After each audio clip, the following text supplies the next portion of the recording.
르네상스 시대의 천재 조각가 미켈란젤로의 다비드상. 5미터가 넘는 이 거대한 대리석 조각상은 성경에 나오는 다윗을 형상화한 작품입니다. 다윗은 수많은 전공을 세운 군인이었고 고대 이스라엘 왕국의 2대 왕이었습니다. 또한 훌륭한 신앙인으로서 수많은 간증과 찬송을 지은 사람이기도 합니다. 때문에 다윗의 생애는 시대를 초월하여 많은 사람들의 선망의 대상이 되고 있습니다. 어떻게 하면 우리도 다윗과 같이 행복해질 수 있을까요? 다윗은 그 비결에 대해서 성경에서 밝히고 있습니다. 인간은 행복해지기 위해서 1차적으로 좋은 것을 먹고 마시고 누리는 데 몰두하지만 어느 수준에 이르면 의미 있는 것, 가치 있는 것을 추구합니다. 그래서 악보다는 선을 행하고 싶고 의롭게 되고 싶어 합니다.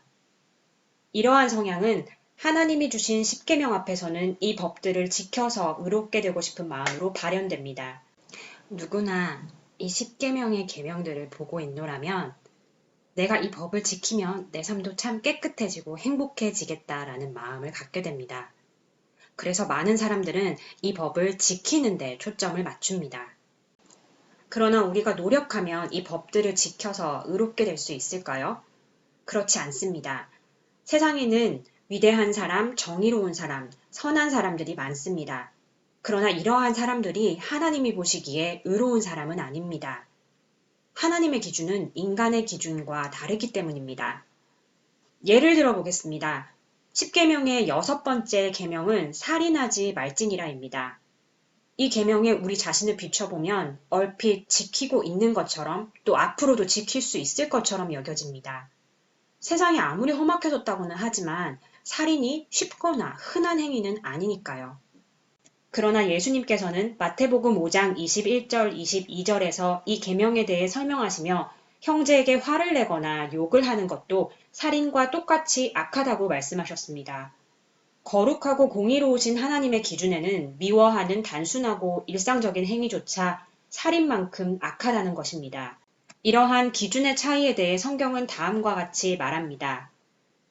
인간의 의는 하나님이 보시기에는 더러운 옷과 같고 같은 사람에게나 의로 여겨지고 사람이나 유익하게 할 수 있을 뿐 하나님의 기준에는 미달이라는 것입니다. 그러면 어떻게 해야 할까요?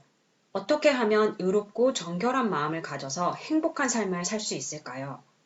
다윗은 그에 대해서 다음과 같이 말하고 있습니다.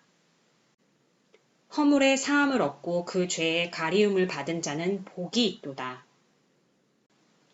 다윗은 자신이 율법을 지켰고 그로 인해 의로워졌다고 말하지 않습니다.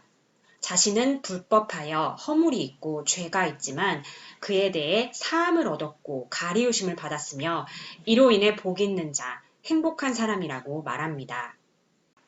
이 문장에는 다윗 외에 다른 이가 존재하는데 바로 불법을 사해준 자, 죄를 가려준 자입니다. 이 존재가 다윗이 찾은 행복의 비밀입니다. 2000여 년 전에 이 땅에 오신 예수는 우리를 대신해 죄의 값을 치르러 오신 분입니다.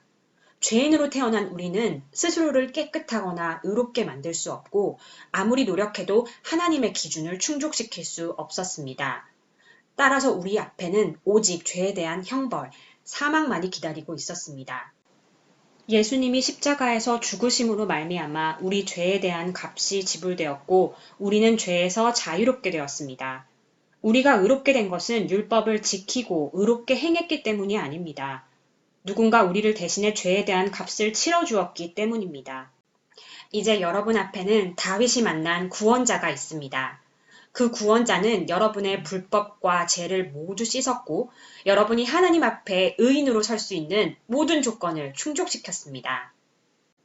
이를 아니할지라도 경건치 아니한 자를 의롭다 하시는 이를 믿는 자에게는 그의 믿음을 의로 여기시나니 여러분의 일, 행위, 수고, 노력에 더 이상 의존하지 마십시오. 그런 것들은 불완전합니다. 그 대신 경건치 아니한 여러분을 의롭다 하시기 위해서 십자가에 돌아가신 그 구원자를 믿는 믿음으로 의를 얻으시기 바랍니다. 그 의는 여러분의 인생도 다윗의 인생만큼 행복하게 만들어줄 것입니다. 감사합니다.